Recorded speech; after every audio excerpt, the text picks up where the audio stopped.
I've been almost completely deaf my whole life. I grew up wearing a hearing aid to slightly amplify what little high frequencies I could hear, but it didn't do much for me.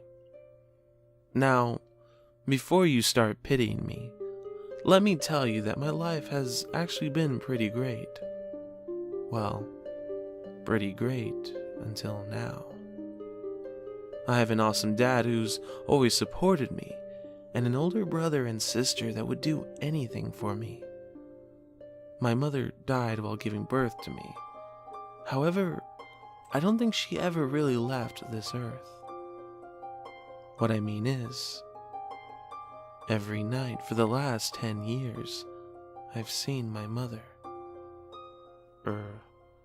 My mother's spirit, I think, watching over me.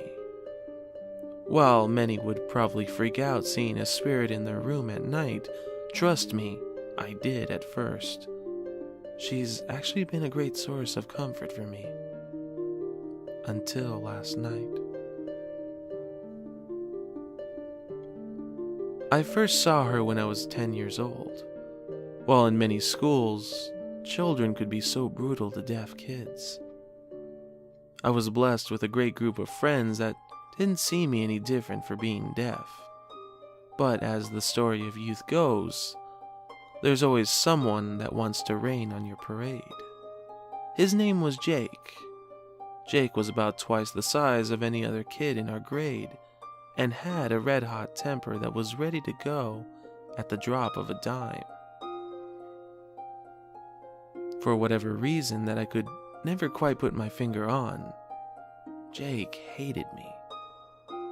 He was a bit of a loner, and I sometimes wonder if seeing me, a deaf kid, joking with a big group of friends while he sat at lunch alone, made jealousy fuel his rage.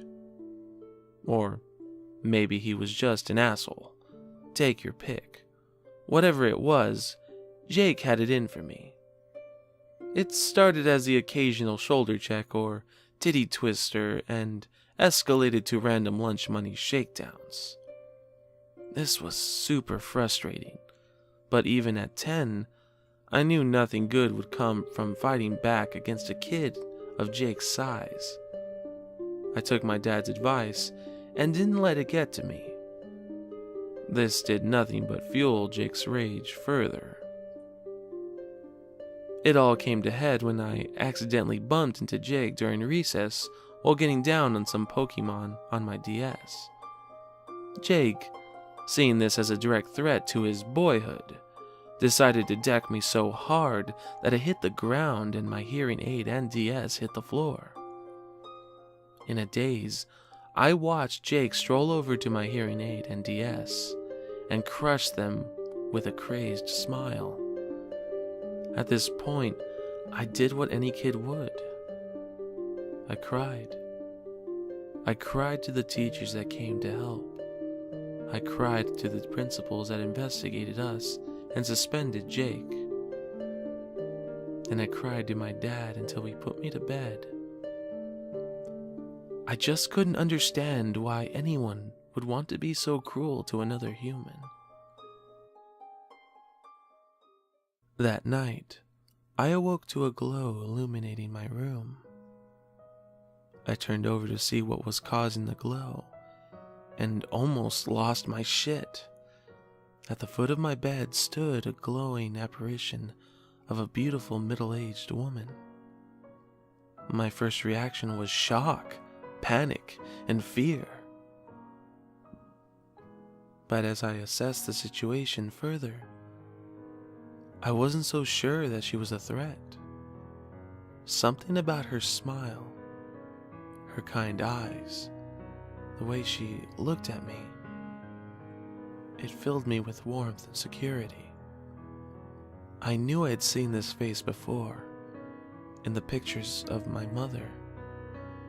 She looked every bit as beautiful as those photos, and seemed just as loving as my dad had described her. She approached me, and while I was still in shock, I didn't scream. She brushed her hand against my cheek. It's hard to describe, but it didn't feel like a hand touching my cheek. It just made me feel completely at ease. She made the head on a pillow gesture with her hands, and I knew she was telling me to go back to sleep. And I did. The next morning, I awoke feeling 1,000 times better than I did the day before. Whether it was a dream or reality, I felt that my mom had come from the dead to comfort me in my time of great need, and I felt like I had a true guardian angel. Jake could never take this feeling away from me. When I got to school, Jake wasn't there due to suspension. But as the days went by, Jake's seat remained empty. In fact, I never saw Jake again. But one constant in those days after the fight was my mother, smiling at me from the foot of my bed in my times of need. I would only see her on the occasion that I woke up in the middle of the night, but I always slept those nights with the comfort of knowing she was coming. She never said a word. She just smiled and gave me the occasional loving head pat. I'm in college now, and my mom is still here for me every night. Everything was going amazingly until last night. 21 is around the corner.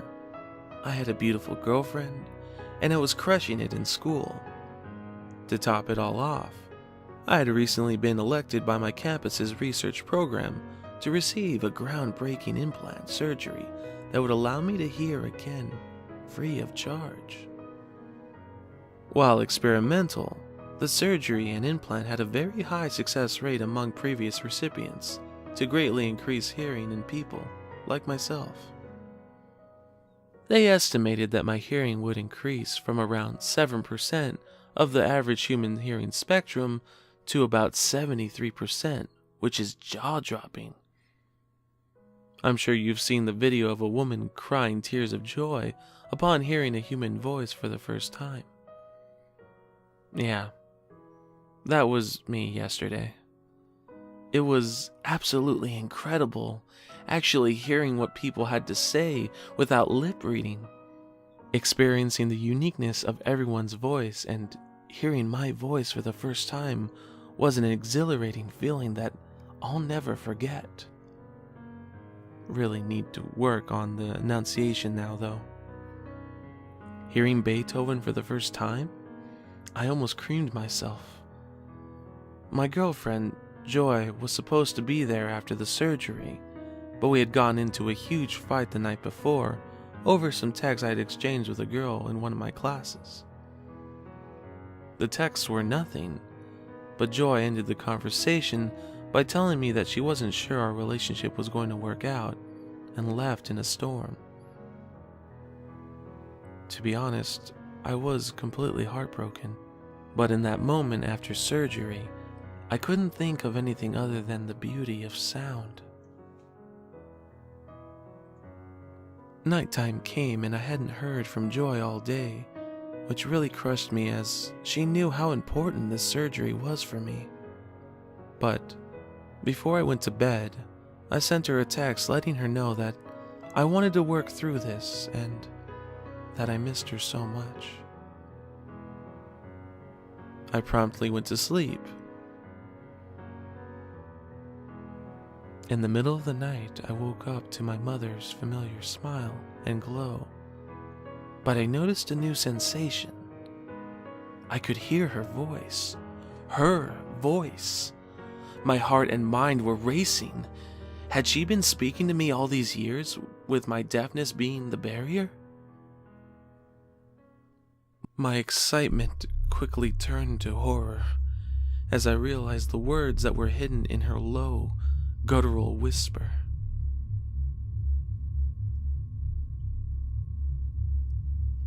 Mommy slowly slit her throat. She'll never hurt my boy again. No one hurts my boy as long as I'm here, honey. Mommy loves you. You're my boy forever. I'm freaking the fuck out, guys. I haven't heard from or seen Joy since her fight. I'm not so sure this is my mom, guys.